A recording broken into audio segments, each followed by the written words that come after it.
জয়টা আসলে আমাদের শিউলিদির মায়ের জন্য এবং পুরো দেশবাসীর জন্য উৎসর্গ করেছি। ভয় ভয় বলতে কোনো কিছু না, আমরা জানি যে আমরা পারি এবং আমরা ওইটাই করে দেখিয়েছি। আসলে ম্যাচটা অনেক টাফ ছিল। আমাদের লক্ষ্য ছিল যে ফাইনালে যাওয়ার।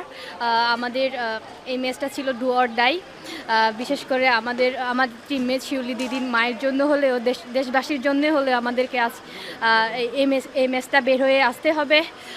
আমরা ওইটা করতে পেরেছি। আমরা প্লেয়াররা সবাই যারা খেলেছে যারা এবং সাবস্টিটিউট ছিল তারাও নেমে 120% দিয়ে খেলেছে। গোলটা আপনার কর্নার থেকে গোল দেওয়া এটা কতটা স্পেশাল ছিল আপনার? এটা আমার কি বলবো, এটা আসলে স্পেশালি মানে গোলটা যখন কর্নারটা নিলেন তখন অনুভূতিটা কেমন ছিল, কি মনে যখন জালে ঢুকলো বলটা? এটা আমার কাছে মনে হয় আনবিলিভেবল। খুবই ভালো লাগতেছে। অ্যান্ড নো, এটা জয়টা আসলে আমাদের শিউলিদির মায়ের জন্য এবং পুরো দেশবাসীর জন্য উৎসর্গ করেছি।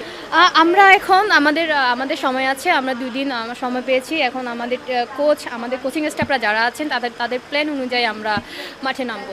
থেকে দেখলাম অনেক আওয়াজ আসছে, সেলিব্রেশনটা কেমন হলো ড্রেসিং রুমে?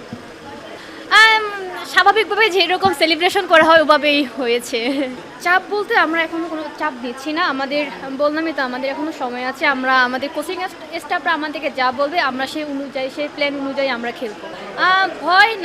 ভয় আসলে খেলার মধ্যে তো থাকেই। আমরা আসলে ভয় বলতে কোনো কিছু না, আমরা জানি যে আমরা পারি এবং আমরা ওইটাই করে দেখিয়েছি।